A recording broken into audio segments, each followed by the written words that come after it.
Break नंतर तुमचं पुन्हा एकदा स्वागत। मित्रांनो, आपण आज आलेलो आहोत संतोष जुवेकर याच्या बाप्पाला भेटायला आणि ब्रेकवर जाण्यापूर्वी मी तुम्हाला सांगितलं होतं की आपण संतोषच्या कुटुंबाला भेटणार आहोत आणि माझ्यासोबत आता संपूर्ण जुवेकर कुटुंब आता उपस्थित आहे। तर संतोष, मी आधी तुला सांगेन की सगळ्यांची ओळख मला करून दे। हां, तर सर्वात कुटुंबातलं लहान शेंडफळ यांचं मधुरा मंगेश जुवेकर आणि ही माझी आई अनिता अनंत जुवेकर। नमस्कार। म्हणजे काकू। ओके।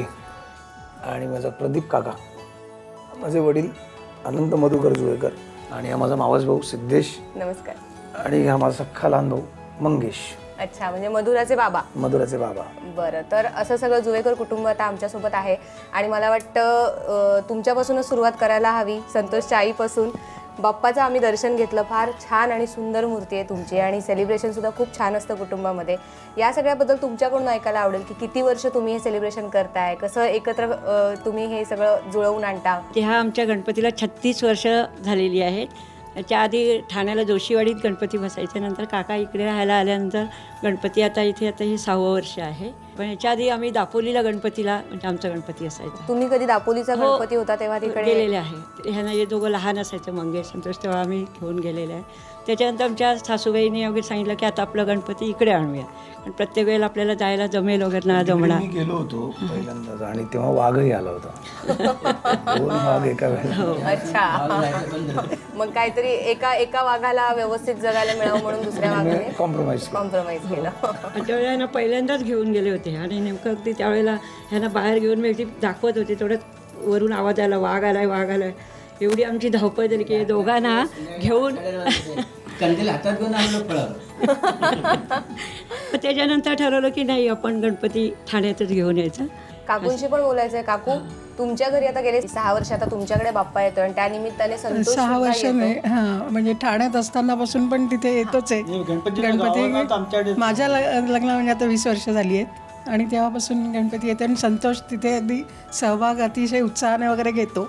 काका, तुमच्याकडून ऐकायचंय, 36 वर्ष तुम्ही म्हणालात की तुम्ही हा जो बाप्पा आहे घरी आणताय आणि हे चालू आहे तुमचं, तर 36 वर्षात काय काय बदललंय जुवेकर फॅमिलीमध्ये बाप्पाच्या सेलिब्रेशनसाठी हे ऐकायला आवडेल तुमच्याकडून। आमच्याकडे तसं काही चेंजेस झालेले नाही आहे सगळं आहे तसं आमचं चाललेलं आहे। फक्त एवढंच की पूर्वी माझा भाऊ करायचा डेकोरेशन, आता आम्ही ते याच्याकडे दिलेलं आहे, मंगेशकडे।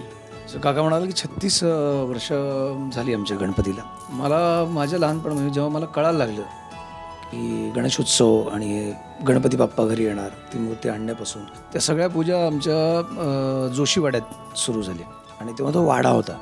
आता त्या वाड्याचं स्वरूप पूर्ण बदललं आहे, फक्त नावालाच वाडा आहे आता तो। पण तेव्हा असणारा जो एक वाड्यात राहणारे जे आम्ही भाडेकरू होतो, ते प्रत्येकाचा जो घरोबा होता, प्रत्येकाची दारे सताड उघडी असायची। कोणाच्या घरात कोणी कधी बेफाड घुसायचं, कोणाला काही तम्मय असं नाही की बाबा यांच्या घरात आपण कसं जाऊ, कोणी कुठे जाऊन जेवायचं, कोणी कुणाकडेही झोपायचं जाऊन।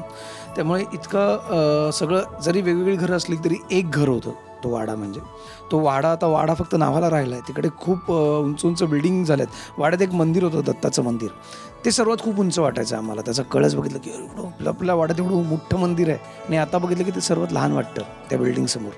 त्यामुळे हा बदल खूप झाला आहे, तो फार वाईट वाटतो बदल होत चालला आहे तो।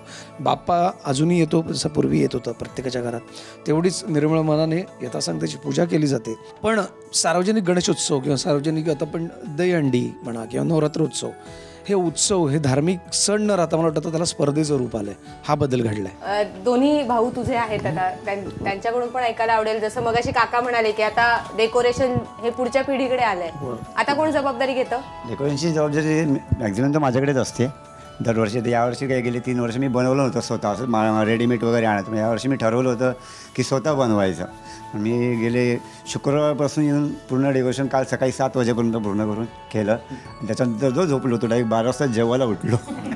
तुम्ही मावस भाऊ आहात असं संतोष म्हणाला, तर तुम्ही दरवर्षी येता यांच्या गणपतीला? हो, दरवर्षी असतो मी इथे। काय विशेष वाटतं तुम्हाला इथे जुवेकर कुटुंबामध्ये? काय, गणपती सुंदर आहे आणि डेकोरेशन खूप छान असतं। मंगेश दादा खूप चांगलं डेकोरेशन बनवतो आणि संतोष जुवेकर हा भाऊ आहे, हेच अभिमान आहे। बरं, हाच मोठी गोष्ट आहे तुमच्यासाठी। आता मधुरा बोलणार आहे असं मला तिने मगाशी कबूल केलं होतं, हो ना? काय बोलणार आहेस तू? पण बाप्पा आवडतो? हो. तू काय करतेस बाप्पाच्या सेलिब्रेशन मध्ये? काय काय मदत करतेस सांग बरं आजीला जरा. मोदक खाते भरपूर. नाही, मग यंदा मी मोदक खाल्लाच नाही. मग काय केलंस? आरती झाली की ते फुलं देते आणि मग मोदक खाते. प्रसाद थोडा थोडा घेते आणि बाकी सगळा खाऊन टाकते. नाही, नाही. पेढे आणि मोदकाचे पेढे. आणि काका असतो गणपती बाप्पाच्या वेळेला, तेव्हा कसं वाटतं काका घरात असतो तेव्हा? नेहमी तर तो नसतो, पण अख्खा दिवस गणपतीमुळे असतो म्हणून चांगलं वाटतं. तर यावर्षी ती ड्रम शिकते वाजवायला आणि म्हणतो पुढच्या वर्षी ती परफॉर्म करणार. म्हणजे वाजत गाजत बाप्पा येणार घरी मग पुढल्या वर्षी. हो. हा, सगळं कुटुंब एकत्र असतं संतोष, तर मग त्यानिमित्ताने बऱ्याच गोष्टी तुम्ही घरात करत असाल. तर एवढे जण असतात तेव्हा काय काय ऍक्टिव्हिटी तुम्ही करता? म्हणजे जागरण असेल गणपतीचं किंवा, तर त्यावेळेला काय करता? जागरण म्हणजे आता कसं, आता सिद्धेश आहे, मंगेश आणि मी, आता इथे आई बाबा वगैरे आहेत, तर जागरण म्हणजे फार तर 11:30-12 आम्ही जागतो यांच्यावर गप्पा वगैरे मारत. पण आता असं बाकी नंतर म्हणजे मावशी इथे राहते, विशा मावशी, डोंबिवलीत माझे बरेच नातेवाईक आहेत, तर तिथे राहते. तिकडे मी जातो, ते आम्ही सगळे कझिन असतो. तिकडे पत्ते खेळणं, टाईमपास, मग काहीतरी जरा खाणं वगैरे वेगळं, रात्री म्हणजे जेवणानंतरचं एक वेगळा सेकंड राऊंड असतो, ते वेगळं जे खाणं, आईस्क्रीम टाईमपास, धमाल गप्पा असतात. फक्त मला कसं आता हे 2 दिवसातच मला करता येतं, मला नंतरचा वेळ मिळत नाही, परत उद्यापासून शूटिंग चालूच आहे माझं. तर जो काही वेळ मिळतो तो मस्त धमाल टाईमपास करत आणि बाप्पाच्या सेवेत, बाप्पाच्या सानिध्यात घालवायला मिळतो, यातच खूप मोठी गोष्ट. संतोष, तू कधी नाचलास असं सार्वजनिक गणेशोत्सवांच्या मिरवणुकांमध्ये किंवा? आता खूप मिस करत असशील ना, आता नाचायला मिळत नसेल. खूप म्हणजे अगदी नागिन डान्सपासून ते पतंग डान्सपासून सगळ्या गोष्टी केलेल्या आहेत. मिरवणुकीत नाचायला म्हणजे आजही नाचतो, नाही असं नाही, पण आता तशा मिरवणुका होत नाहीत आजकाल. डीजेवर नाचतात लोक फार.